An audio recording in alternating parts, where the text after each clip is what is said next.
Ukraine کی جنگ ہو، مشرق وسطیٰ کے تنازعات ہوں، اسرائیل اور غزہ کا معاملہ ہو، نیٹو اور ٹرمپ کی جو کھٹک بازی ہے وہ ہو، ہر جگہ ایک نام آپ کو ضرور ملے گا اور وہ ہے ترک صدر رجب طیب اردوان کا۔ چھائے میں اس وقت تقریباً عالمی سیاست میں ایک اہم وہ ہیں، کیا کہنا چاہیے، کردار ہیں۔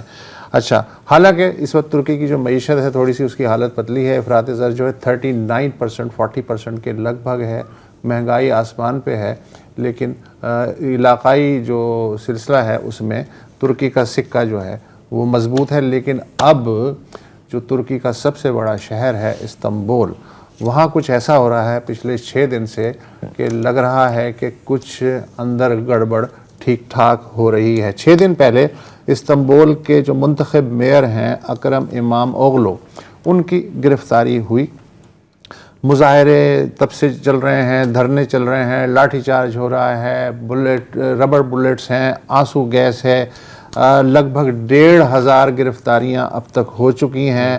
حزب اختلاف ریپبلکن پیپلز پارٹی کے جس سے اوغلو صاحب کا تعلق ہے، اوغلو صاحب جو ہیں ان کی جگہ اب نئے میئر کا انتخاب ہو رہا ہے اور یہی امید ہے کہ ریپبلکن پارٹی کا ریپلیسمنٹ آ جائے گا۔ یہ تیسری بار میئر بنے ہیں اور رجب طیب اردوان کی جو حکمران پارٹی ہے اس کو شکست دے کے، اور 2028 میں جو صدارتی انتخابات ہونے والے ہیں ترکی میں، اس میں کہا یہ جا رہا ہے کہ یہ امام اوغلو صاحب جو ہیں بڑا ٹف ٹائم دیں گے اگر یہ سروائیو کر جاتے ہیں۔ ویسے بھی اس وقت رجب طیب اردوان کی عمر 71 سال ہے اور جو امام اوغلو صاحب ہیں وہ ابھی صرف 53 برس کے ہیں، ان کے پاس اچھا خاصا وقت ہے۔ لیکن رجب طیب اردوان جو ہیں وہ خاصے برہم ہیں۔ کل انہوں نے نشری تقریر کی اور انہوں نے کہا کہ یہ جو مظاہرین ہیں یہ اسٹریٹ ٹیررسٹ ہیں بیسیکلی، اور بہت جلد جو ہے ان کے غبارے سے ہوا نکل جائے گی۔ لیکن مبصرین کہہ رہے ہیں کہ پچھلے 10 برس میں صدر اردوان کی حکومت کو یہ سب سے کڑا اور سخت ہفتہ ہے جو جھیلنا پڑ رہا ہے۔ مخالفین یہ بھی کہتے ہیں کہ ان کے ہوتے ہوئے شروع میں لگ رہا تھا کہ جمہوریت مضبوط ہو رہی ہے، لیکن اب لگ رہا ہے کہ یہ پولیس اسٹیٹ بنتی جا رہی ہے، حزب اختلاف کو سختی سے دبایا جاتا ہے، میڈیا پہ کم و بیش سرکار کا قبضہ ہے، اور صدر کے خلاف ایک ٹویٹ بھی آپ کو جیل کی ہوا کھلا سکتا ہے۔ یہ وہاں ایک عام تاثر ہے۔ اچھا، امام اوغلو صاحب جو ہیں ظاہر منتخب میئر تھے اور ترکی کے سب سے بڑے شہر کے، اور اس سے پہلے اردوان صاحب بھی استنبول کے میئر رہ چکے ہیں۔ تو ان کو جو گرفتار کن الزامات کے تحت کیا گیا؟ خرد برد، رشوت ستانی اور جرائم پیشہ افراد کی سرپرستی۔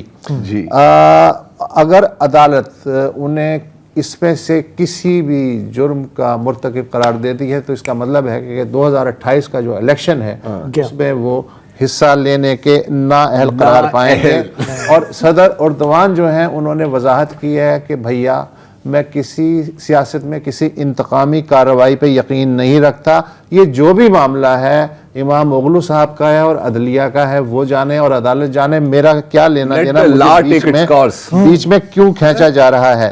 اور یہ کہ یہ صرف میئر کی گرفتاری کا معاملہ نہیں ہے، بلدیہ کے 100 کے قریب اہلکار جو ہیں ان کو اریسٹ کر کے ان سے خرد برد کے بارے میں پوچھ تاچھ کی جا رہی ہے۔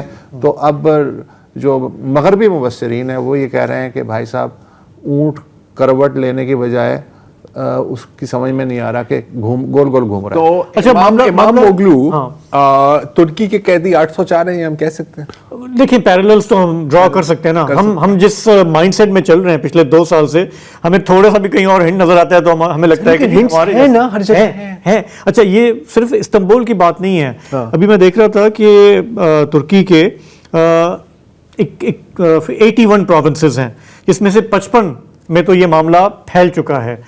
اور ابھی جو سنڈے کو ان کا جو ایک پرائمری سی ہوتی ہے، پرائمریز جس کو ہم کہتے ہیں نا، جس میں آپ چنتے ہیں اپنا آئندہ کا صدارتی امیدوار، ٹھیک ٹھاک اس میں ووٹ پڑے 1.5 کروڑ، مطلب وہ لوگ جن کا ایکسپیکٹڈ بھی نہیں تھا۔ تو ایک ظاہر ہے کہ ٹرکی میں بھی ایک اینٹی اردوان فیکٹر ببل کرتا رہا ہے لمبے عرصے سے، بہت بڑا ہوتا ہے۔ جیسے آپ نے کہا، اگر افراط زر، مہنگائی 40%، 2 سال پہلے یہاں پہ تھا نا 40%، تو چیخیں نکل رہی تھی نا۔ تو اگر 40% وہاں پر ابھی ہے، حالانکہ بیچ میں بھی وہاں کی اکانومی کافی ڈاواڈول رہی ہے، تو